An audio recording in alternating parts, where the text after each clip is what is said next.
So we had said earlier that economics, really at the heart of it, is this idea of scarcity, right? That we have all these things we want, but we want more than we're able to get. You walk into a store, you only have a certain amount of money, you have all these different things you want to buy, but your money is scarce. And so therefore that scarcity leads to you having to make some sort of decision. And these decisions, again, is kind of what drives our response to scarcity. But how exactly do we make these decisions?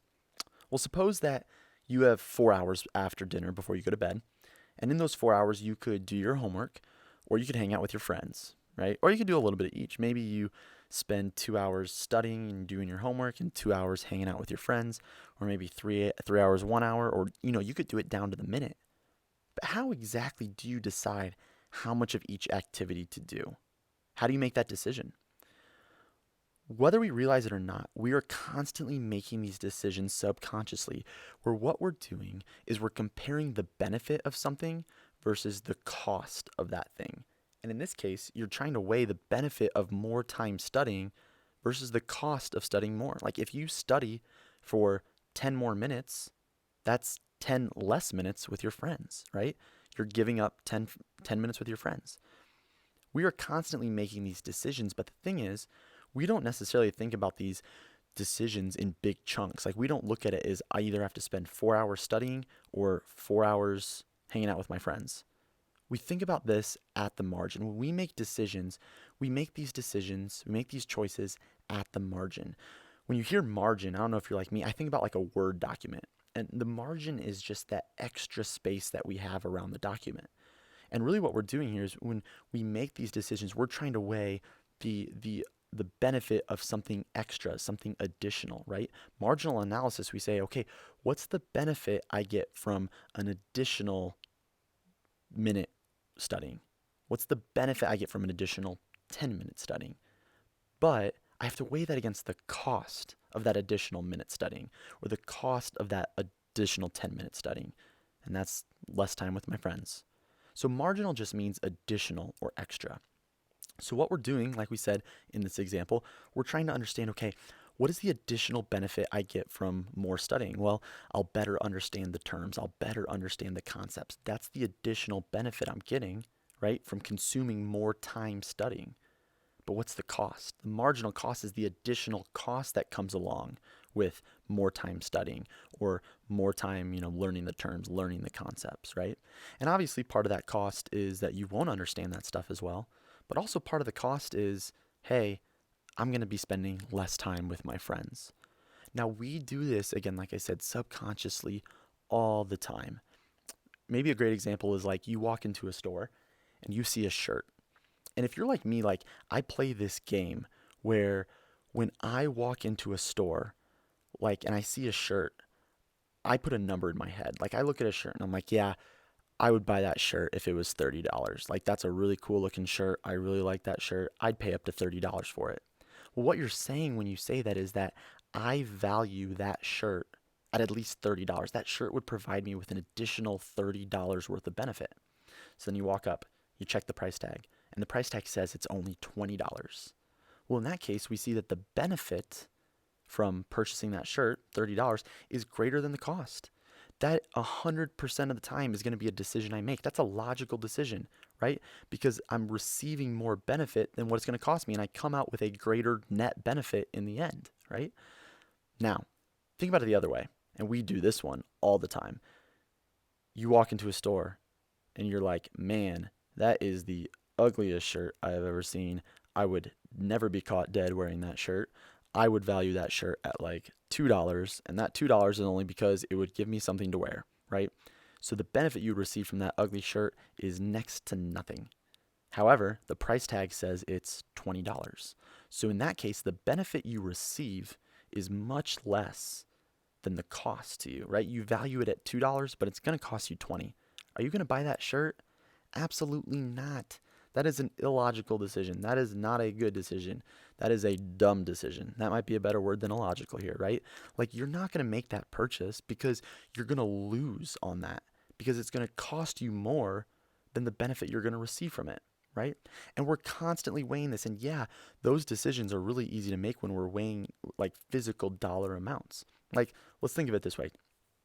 Let's think about this at the margin. Let's think about decisions that we make. Say whenever you walk into Jack's Donuts and the price per donut at Jack's, last I checked, was $1.15, right? So that means for each additional donut you purchase, the additional cost or the marginal cost is $1.15. So how do I decide how many donuts I'm going to buy? Like, how do I decide how many donuts to purchase? Well, what we do is we're weighing the benefit versus the cost. So let's think about it this way. I walk into Jack's in the morning and I am hungry. Like, it is first thing in the morning. I have not eaten yet today. I'm really hungry. And I say, man, those donuts look delicious. I value a donut at least $2, right? Like that first donut, that first bite into the sugary goodness, I value that at least $2, right? So the benefit, $2, is greater than what it's going to cost me, $1.15. Am I going to make that purchase? Absolutely, 100% of the time, because the benefit I receive is greater than what it's going to cost me. But marginal analysis says we have to look at each additional one, right? So we look at number two. So let's say after I eat my first donut, I walk back up to the counter, number two, and let's say I value that second donut at $1.50. Now, if I only value it at, why do I value this less? Why isn't it $2? I thought that donut, the first one, I valued at $2. Why isn't the second one $2? Well, if you think about it, that second donut is not going to bring me as much benefit as the first. Now I'm not as hungry. I'm already a little bit full. Like, I've already satisfied that sweet tooth a little bit. But does the additional benefit outweigh the additional cost? And in this case, yes, the additional benefit, the marginal benefit, is greater than the additional cost, the marginal cost. So I'm going to make that purchase too. All right, I've eaten 2 donuts. I walk up for number 3 because I'm not a quitter. And I say, man, a third donut, I'm getting a little bit more full. I do not value it as much as I did those first 2, but I still value it at $1.25. It's going to cost me $1.15. Do I make the purchase?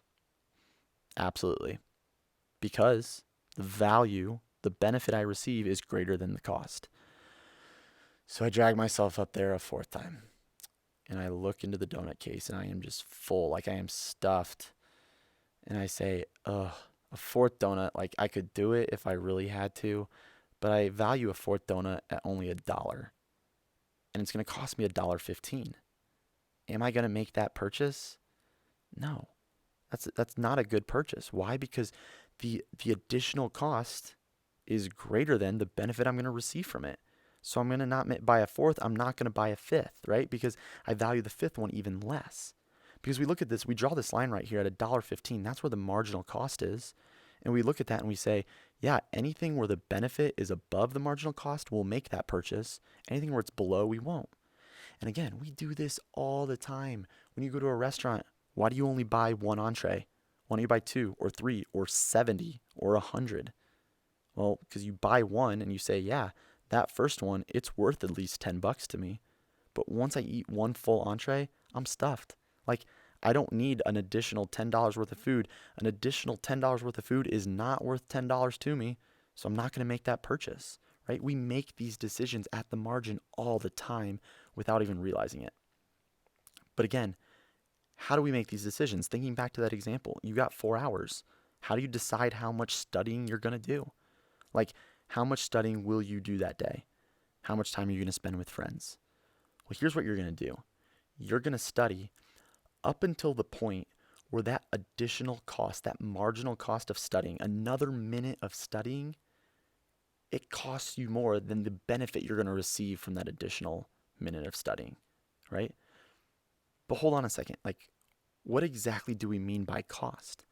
Because, like, think about studying. Like, sitting at your table at home with your books, your laptop, whatever, doing homework, studying, that costs you no money, right? Public education, it's free. Studying, you're not spending any money. So what do we exactly mean by the cost of studying? Well, this brings us back to this acronym in economics that we refer to as TINSTOFL. And TINSTOFL is at the heart of all of these decisions, like we're saying, where we talk about this benefit versus this cost. TINSTOFL stands for there is no such thing as a free lunch. And you say, hold on a second, Mr. Bradley, I have had a free lunch before.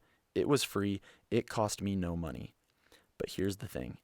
Even if there's no physical money cost, every single decision we make has some sort of cost. What that cost often is, it is not a physical cost like we were talking about with the donuts. That cost is something else you could have done with your time, your next best option, something else you could have done. So, for example, thinking about it, the cost of studying, it wasn't any physical money, but it's what you had to give up. And what you had to give up was hanging out with your friends. And so, this brings us to kind of this last part of this. Okay, we have scarcity, and scarcity leads us to having to make decisions. But all decisions, like we said, have a cost, whether we realize it or not. There is no such thing as a free lunch.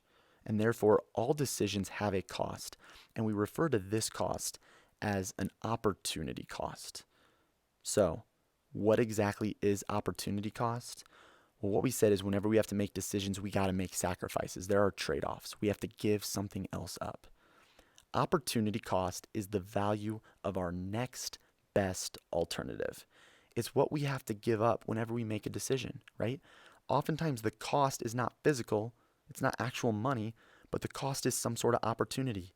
By studying, you were giving up your next best alternative. Your next best alternative was the opportunity to hang out with your friends. Every single decision we make has some sort of cost.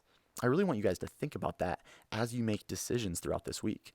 What are you giving up anytime you make a decision? When you show up at school, you're giving up the opportunity to be at home sleeping. You're giving up the opportunity to be out working. You're giving up the opportunity to be just binging Netflix, whatever it might be.